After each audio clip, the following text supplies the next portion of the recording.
के पापा से भी दिया हमर माई के तुमाई हो जग के सहाय। हरे बढ़ के प्राण से भी दिया हमर माई के तुमाई हो जग के सहाय।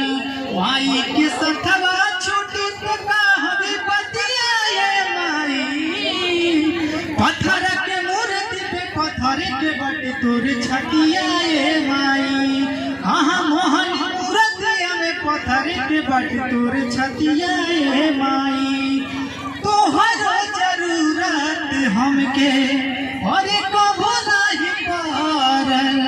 काहे से एगो देवी घर में रहल।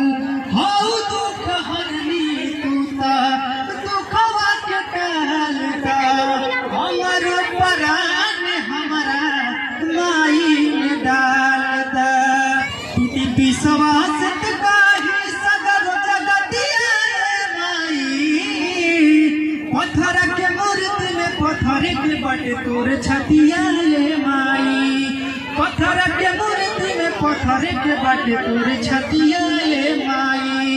आज जाति बेटा एगो हो जाई उदास हो।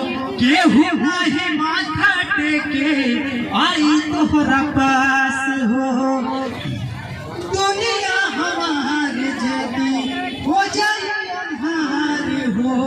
हम न तोहर बेटा न तू माई हमार हो। रहिए न भक्ता के कारी आरत आए माई। और पत्थर के मूर्ति में पत्थर के बट तोर छतिया माई। मोहन मूर्तिया में पत्थर के बट तोर छतिया माई। जिस गुलशन में फूल ना हो बहार कहाँ से आ सकता है।